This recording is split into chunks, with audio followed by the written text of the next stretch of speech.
Halo Sobat Cairin, selamat datang pada Podcast Cairin. Salam kenal, saya Inggit selaku host pada Podcast Cairin episode 4. Di dunia yang serba digital ini semakin banyak layanan keuangan yang terus bermunculan. Namun apakah semuanya berjalan sesuai dengan peraturan yang ada? Kita sering mendengar istilah pinjaman online atau kita singkat pinjol. Di episode ini kita akan mengupas tuntas perbedaan antara fintech lending yang diatur dan diawasi oleh OJK dengan praktik pinjaman online ilegal yang kerap kali meresahkan masyarakat. Kali ini kita kehadiran narasumber yang sangat luar biasa, Pak Kusriansyah.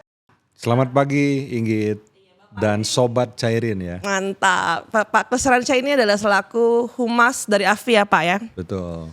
Oke Pak, kali ini kita akan sedikit membahas nih Pak mengenai kan di masyarakat pun sudah tahu ya Pak sebenarnya mungkin fintech lending itu berbeda dengan pinjaman online atau pinjol Pak. Iya. Mungkin boleh Pak sedikit diceritakan Pak mengenai fintech lending dan apa saja sih Pak karakter yang membedakannya dari pinjol Pak? Oke. Terima kasih Inggit. Jadi memang betul.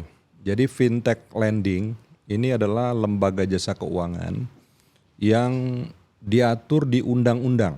Jadi tepatnya undang-undang P2SK, Undang-Undang Nomor 4 Tahun 2023. Jadi ini industri sangat kuat diakui oleh negara dalam undang-undang dan juga diatur oleh dalam perangkat aturan di OJK. Ada POJK 10 2022, ada POJK tentang perlindungan konsumen dan juga aturan-aturan surat edaran turunan-turunan dari aturan-aturan tersebut. Dan kami juga industri fintech lending itu juga taat harus dengan pedoman perilaku dari API. Nah, inilah yang menjadi pembeda basic kita dengan pinjol ya. Pinjol itu ilegal ya. Kita jadi fintech lending ini memiliki misi untuk memberikan layanan pendanaan alternatif sebagai solusi akses pendanaan bagi segmen masyarakat yang unbankable dan underserved.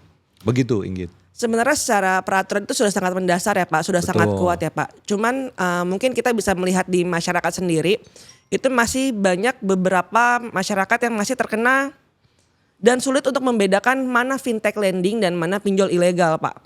Kayak gitu. Kira-kira kenapa ya Pak? Karena masih banyak masyarakat yang akhirnya dia menjadi korban dari praktik pinjol ilegal ini Pak. Betul.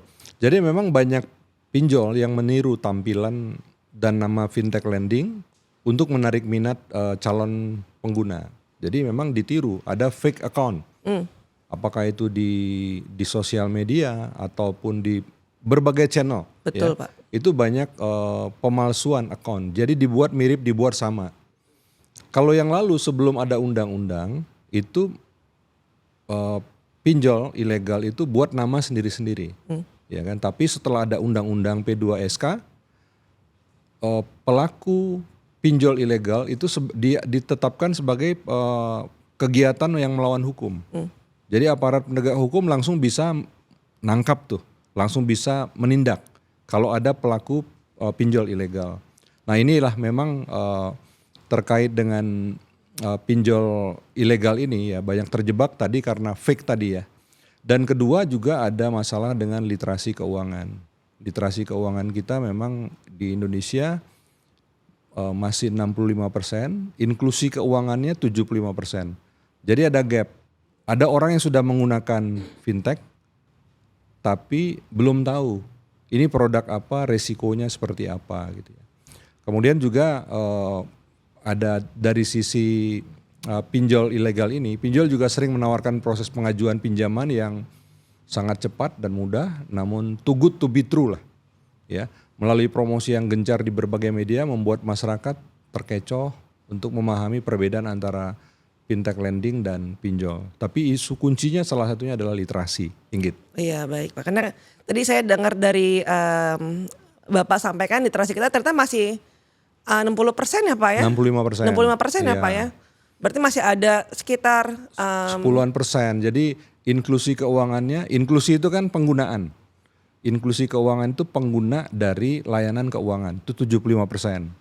Literasinya baru 65%. Jadi ada gap 10. Jadi ada orang yang pakai tapi sebenarnya dia sesungguhnya dia nggak tahu atau hanya coba-coba atau hanya ikut-ikutan gitu ya.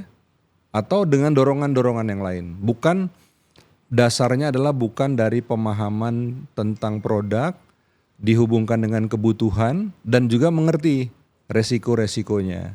Nah itulah yang jadi masalah dan itulah yang harus menjadi perhatian kita terkait dengan inklusi keuangan ini sangat penting agar masyarakat semakin sedikitlah yang terpapar dari pinjol ilegal. Oke Pak, itu menarik ya Pak, jadi sangat masuk akal sekali pada saat Pak Kus bilang bahwa literasi kita masih ada perbedaan dengan inklusi kita, sehingga mungkin dari situ menyebabkan banyak masyarakat yang akhirnya masih terkecoh dengan pinjol. Betul ya Pak sekali, ya. betul sekali Inggit. Oke Pak, namun Pak nih, apa aja sih Pak risiko-risiko bagi konsumen kita nih Pak apabila mereka terjebak oleh pinjol ilegal Pak? Ya jadi terperangkap dalam pinjol ilegal itu memang setidaknya ada 3 resiko inti. Satu resikonya terpapar dengan bunga denda yang tidak jelas, ya, nggak ada kontrak, nggak ada perjanjian. Pinjam di pinjol ilegal itu nggak ada kontraknya, nggak ada perjanjiannya. Jadi mereka suka-suka saja mengenakan bunga denda. Nah ini tentu ini yang banyak menjadi masalah yang luas di masyarakat. Ini gua kok pinjamnya 3 juta, dalam 3 bulan ditagihkan 30 juta. Ya kan? Itu sering dengar kan? Nah, kalau di kita di fintech lending, kita pastikan bahwa itu pasti bukan fintech lending. Itu pasti dari pinjol dari ilegal gitu ya. Nah, ini yang pertama itu. Yang kedua, penagihannya juga tidak manusiawi. Penagihannya kasar, barbar, tidak beretika, tidak menjunjung tinggi lah. Kalau kita nilai-nilai ketimuran kan, kita punya adat, punya sopan santun, itu kurang. Nah ini orang yang pinjam di pinjol ilegal sangat mungkin masuk dalam perangkap penagihan yang tidak manusiawi tadi. Tentu seringkali juga menggunakan cara-cara yang tidak menyenangkan dan melanggar hukum. Data pribadi yang ketiga, data pribadi pengguna pun disalahgunakan untuk keperluan yang tidak bertanggung jawab. Ya, malangnya gitu ya, jika terjadi masalah, konsumen atau pengguna itu juga sangat sulit untuk dapatkan perlindungan hukum. Gitu Inggit. Pak, dari kebetulan rekan saya dia terkena praktik dari pinjol ilegal. Yang mana dia cerita Pak, kalau data pribadinya dia, bahkan fotonya dia Pak, itu disebarluaskan dan diedit Pak ke kontaknya. Betul, betul. Ya itu salah satu ya, kalau masuk terpapar di pinjol ilegal itu, pinjol ilegal itu dia bisa mengakses semua data point yang ada di gadget kita. Kalau fintech lending hanya boleh mengakses camilan, kamera, mikrofon, dan location. Kamera itu untuk apa? Untuk selfie. Mikrofon untuk apa ya? Untuk verifikasi. Location untuk apa? Untuk mengetahui kebenaran, validitas dari yang mengajukan pinjaman, lokasi rumahnya, dan lokasi tempat kerjanya valid atau enggak. Jadi 3 itu aja. Kalau yang ilegal, dia bisa akses semua. Nah salah satunya dia bisa akses kita punya kontak. Iya betul. Ya kan? Dan dia juga karena tadi ya tidak beretika, dia buat olah digital gambar kita dengan tampilan yang ya diedit lalu membuat dari kita itu menjadi cemas ya kan, ditampilkan dengan cara yang tidak pantas gitu. Itu saya dapat, saya termasuk yang mendapat sebaran itu Pak. Terus saya begitu kaget begitu lihat teman saya, wah iya ternyata dia salah, dia tidak tahu informasi jadi main coba Pak. Seperti itu, jadi akhirnya dia terjebak pada praktik pinjol ilegal. Ya tadi literasi tadi banyak dari teman-teman kita, dari pengguna itu yang coba-coba. Tuh, karena emang tawarannya menggiurkan sih ya Pak, pinjaman cepat cair apalah dengan segala macam. Coba-coba dananya masuk. Setelah dananya masuk kan baru dipikirin ya, wah gue pengen beli ini, tanpa mungkin mempertimbangkan bahwa setiap yang dipinjam itu kan pasti akan ditagih tuh, harus dibayar gitu ya. Betul. Nah resikonya begitu dan bunganya tinggi, dendanya tinggi, yang tadi pinjamannya hanya mungkin 1 juta jadi berlipat-lipat. Itulah yang banyak jadi masalah di masyarakat karena terperangkap di pinjol ilegal. Oke Pak, kemudian nih Pak, mungkin apa sih Pak peran dari asosiasi, peran dari OJK mungkin untuk memberantas pinjol ilegal ini? Karena kan tadi dari apa yang sudah kita ceritakan tadi Pak, yang sudah kita bahas itu cukup meresahkan sekali ya Pak ya, apabila data pribadi kita disebarluaskan. foto kita disebarluaskan melalui kontak-kontak kita, itu mungkin ada kontak keluarga, rekan kerja, itu sangat meresahkan Pak. Betul sekali. Jadi emang begini, kalau OJK itu kan regulator ya, regulator di kita, regulator di sektor jasa keuangan. OJK itu mengatur kita. Mengatur kita dalam bentuk apa? Dikeluarkan POJK, dikeluarkan SEOJK ya. Dalam rangka apa? Dalam rangka membuat industri ini semakin kredibel. Intinya seperti itu dan memiliki reputasi yang baik. OJK mengatur kita terkait kewajiban kita untuk tentang tata kelola yang baik. Jadi perusahaan fintech ini harus dikelola dengan cara yang baik dan itu diatur di OJK. Kemudian juga OJK mengatur kita tentang bagaimana kita memiliki strategi tentang risk management, tata kelola risiko ya.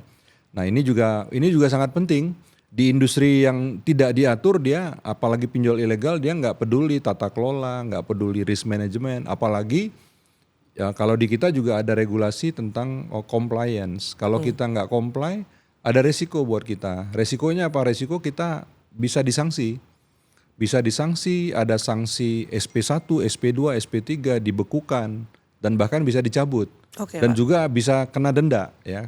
Nah, itulah tujuannya sebenarnya bukan OJK bukan fokus pada denda, tapi agar kita patuh dengan aturan-aturan tersebut. Nah, tugas OJK mengawasi kita. Jadi kita ini industri yang diawasi oleh regulator yang sangat kredibel. OJK ya. Iya, Pak. OJK ini mungkin ya kalau menurut saya di antara berbagai regulator dan pemerintah, OJK ini termasuk regulator yang sangat sophisticated ya. Modern ya, kemudian sangat disiplin gitu ya. Nah, kita diatur oleh regulator. Nah, adapun API ini kan asosiasi yang ditunjuk sebagai asosiasi resmi bagi penyelenggara fintech lending. Jadi kita mitra OJK.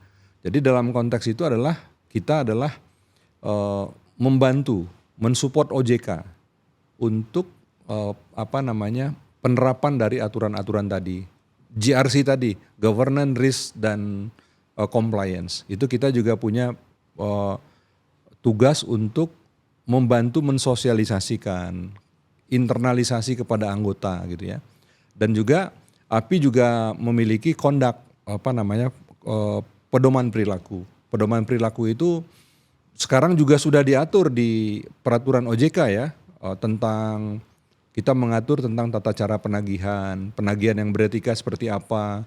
Tadi sudah jelas bahwa penagihan itu tidak boleh dengan kekerasan, ada waktu yang boleh untuk menagih, ada waktu yang tidak boleh menagih.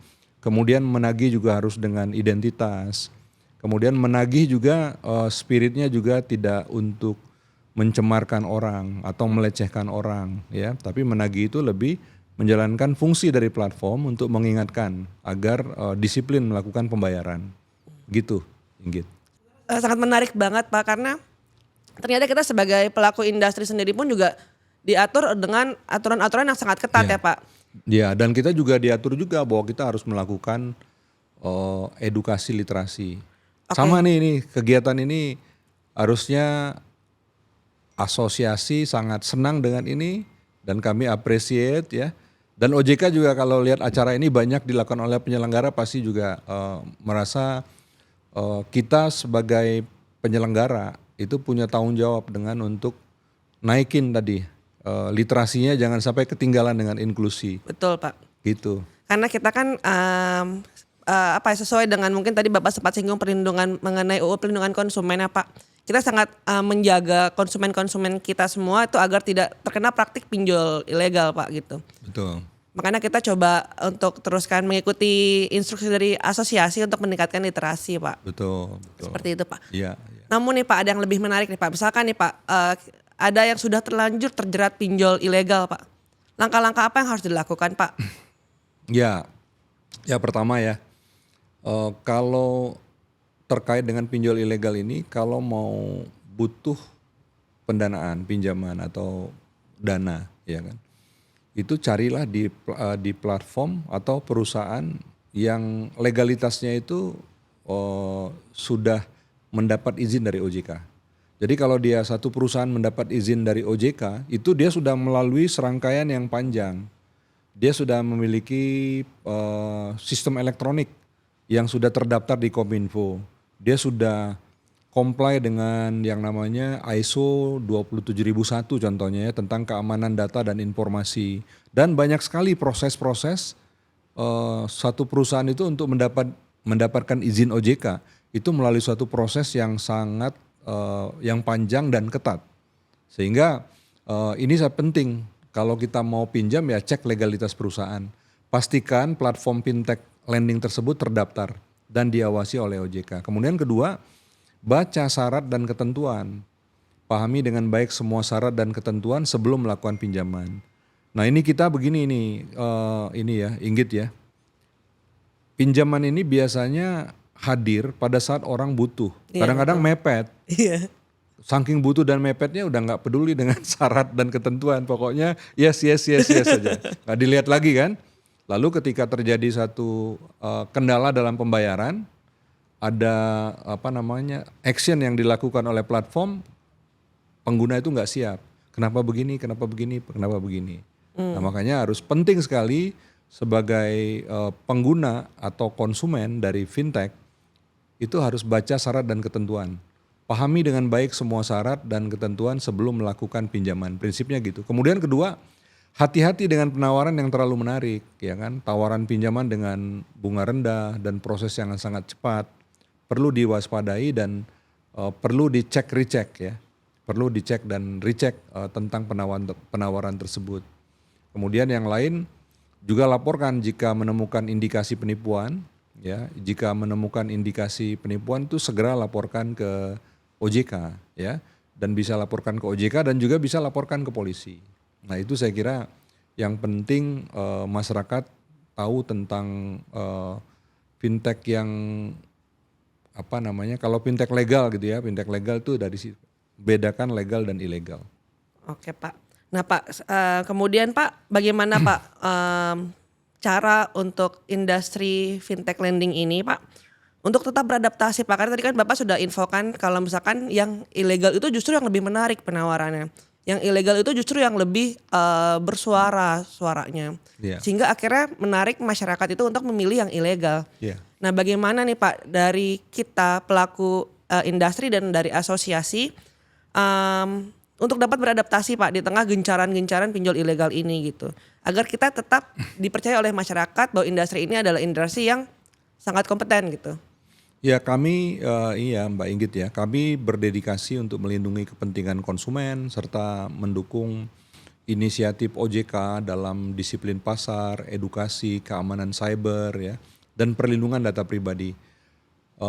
Dalam rangka menciptakan lingkungan bisnis yang adil, transparan dan berkelanjutan. Kami juga secara aktif dan reguler memberikan edukasi keuangan kepada pengguna. Jadi seluruh pengguna fintech seluruh penyelenggara fintech lending itu wajib melakukan edukasi sosialisasi. Ya diwajibkan di luar Jawa, di Jawa ya. Nah ini kalau masing-masing diwajibkan 3 kali saja.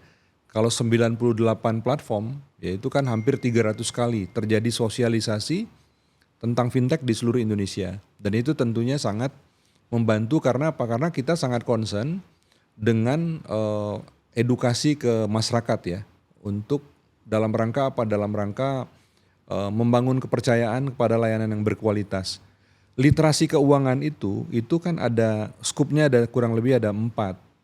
Jadi 1, orang tahu ya. Kemudian orang tahu, kemudian orang punya skill untuk menggunakan.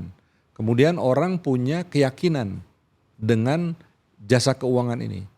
Nah pertanyaannya adalah apakah semua orang sudah punya keyakinan tentang layanan fintech lending dan sudah punya keyakinan bahwa ini fintech lending, ini pinjol ilegal ya, gitu ya. Betul, Pak. Nah ini memang PR kita di situ dan juga literasi keuangan itu terkait dengan terkait dengan perilaku.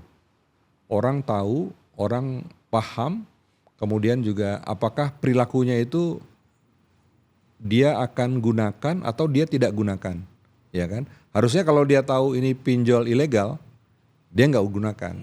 Tapi kadang-kadang pengetahuan belum tentu. sejalan dengan perilaku. Walaupun tahu ini pinjol ilegal, karena saya sangat butuh, pakai aja. Atau karena saya iseng-iseng, saya gunakan aja.